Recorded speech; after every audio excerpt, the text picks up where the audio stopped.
Assalamualaikum warahmatullahi wabarakatuh. Jumpa lagi dengan saya, Reika Ayu Kartikasari, dengan NIM 1905-12-14-002 dari Prodi S1 Sistem Informasi kelas 2019A pada mata kuliah Jaringan Komputer. Pada video kali ini, saya akan membahas tentang standarisasi jaringan komputer. Sama seperti video saya yang sebelumnya, di sini saya akan memaparkan terlebih dahulu poin-poin apa saja yang akan saya bahas pada video kali ini. Yang pertama, ada OSI versus TCP atau IP, yang di dalamnya berisi pengenalan dan gambar model. Dilanjutkan dengan protokol dari OSI layer itu sendiri. Lalu ada juga perbedaan dari TCP dan UDP. Contoh TCP dan UDP itu seperti apa. Dilanjutkan dengan network protocol. Lalu selanjutnya saya juga akan membahas well-known port atau reserved port. Dan yang terakhir saya akan membahas registered port. Yang pertama ialah OSI versus TCP atau IP. Seperti yang sudah saya jelaskan di awal, terdapat pengenalan dan beberapa gambar model. Pengenalan yang pertama adalah pengenalan OSI layer. Ketika ISO, International Standard Organization, membuat standarisasi protokol, maka terciptalah sebuah standar model referensi yang berisi cara kerja protokol yang disebut sebagai OSI atau Open System Interconnection. OSI ini mempunyai 7 layer dari yang paling atas sampai paling bawah. Ada layer ke-7 application layer, di mana interaksi antar muka end user dengan aplikasi yang bekerja. Contohnya HTTP, FTP, SMTP, dan lain sebagainya.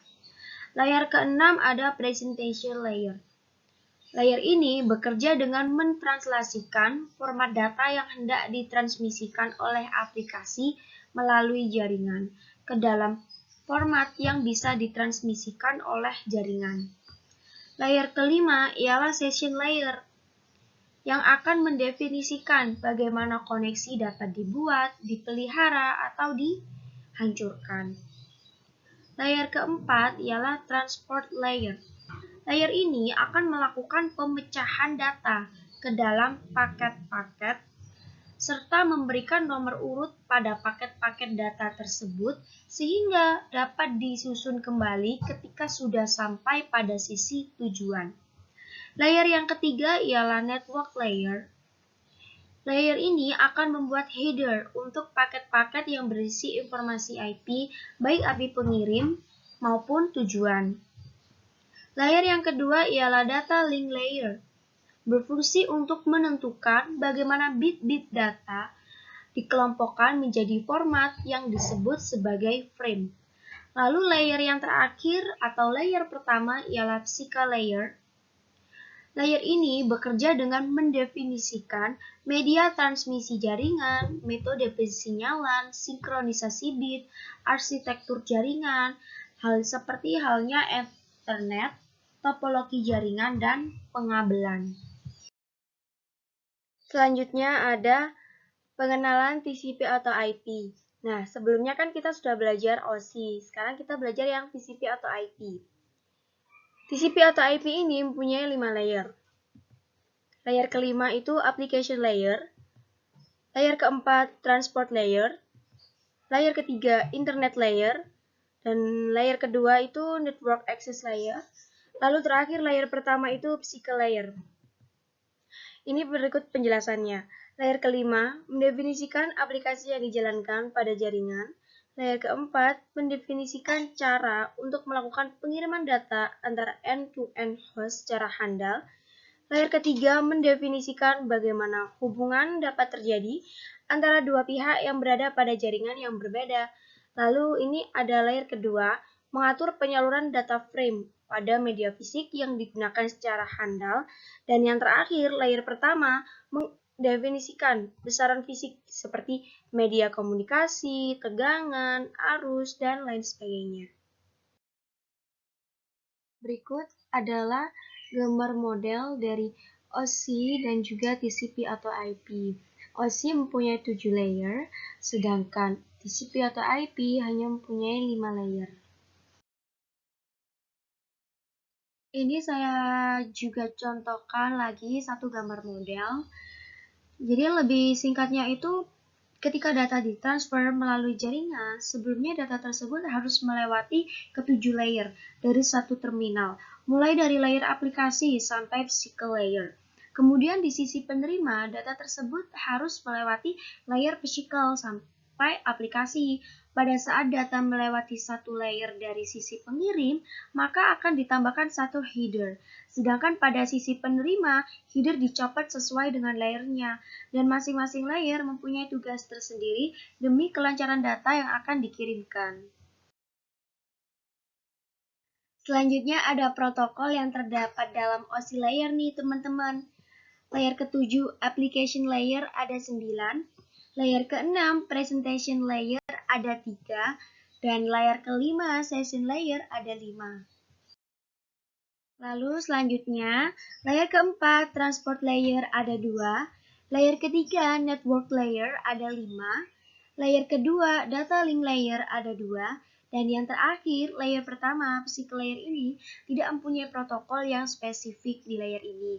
Mengapa? Karena pada layer ini hanya mengirimkan bit-bit data. Ini adalah perbedaan dari TCP dengan UDP. Sudah saya sebutkan di sini. Jadi misalnya TCP itu dapat diandalkan, sedangkan UDP tidak dapat diandalkan. TCP mempunyai flow control, sedangkan UDP tidak mempunyai flow control. Maksudnya flow control di sini itu ialah pengawasan terhadap jumlah data yang dikirimkan pada satu waktu secara terus-menerus. Ini tujuannya untuk mencegah terlalu banyak data yang dikirimkan pada satu waktu yang akan membuat padatnya lalu lintas jaringan. Sedangkan UDP itu tidak memilikinya. Lalu di TCP juga ini overhead-nya 20 bit, sedangkan UDP overhead-nya 8 bit. Sudah saya sebutkan juga contohnya, ada di TCP itu ada web, email, file transfer, sedangkan di UDP ada DNS dan video streaming contohnya. Nah, ini di sini sudah saya contohkan juga contoh dari TCP dengan UDP itu seperti apa, antara klien dan servernya, antara sender dengan receiver, antara pengirim dengan penerimanya, itu hubungannya seperti apa. Berikut contohnya. Nah, ini saya contohkan juga salah satunya tadi di perbedaan ada orientasi. Di TCP itu berorientasi koneksi, sedangkan di UDP itu tanpa koneksi. Jadi di TCP ini sebelum data ditransmisikan antara dua host, dua proses yang berjalan pada lapisan aplikasi harus melakukan negosiasi untuk membuat sesi koneksi terlebih dahulu. Sedangkan di UDP ini, pesan-pesan UDP akan dikirimkan tanpa harus dilakukan proses negosiasi koneksi antara dua host yang hendak bertukar informasi. Jadi antara TCP dengan UDP ini benar-benar berbeda. Ini selanjutnya ada network protocol. Yang pertama ada SLEEP, yaitu pemindahan data IP melalui saluran telepon. Lalu ada juga SMTP, pengiriman email. Ada juga HTTP yang digunakan oleh World Wide Web. Lalu ada juga Telnet yang digunakan di koneksi internet, LAN.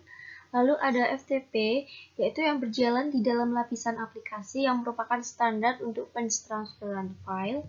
Lalu ada SNMP, yaitu untuk monitoring device di jaringan. Ada pula LDAP yang memungkinkan semua orang mencari resource organisasi, perorangan, dan lainnya. Dan juga ada SSL yang biasanya paling banyak digunakan untuk enskripsi. Baiklah, saya lanjutkan kembali. Ada SSH yang memungkinkan pertukaran data secara aman antara dua komputer.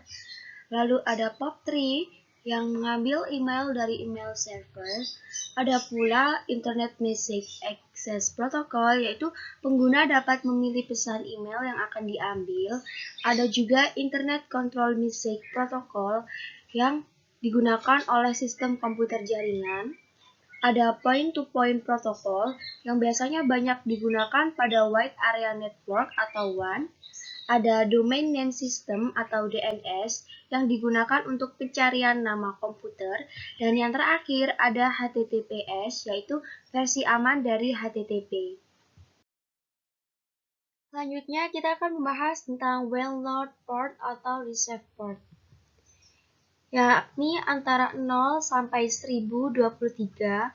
Port number yang masuk selalu mempresentasikan layanan jaringan yang sama, ditetapkan oleh IANA, yaitu Internet Access Number Authority. Nah, berikut ini contoh-contohnya.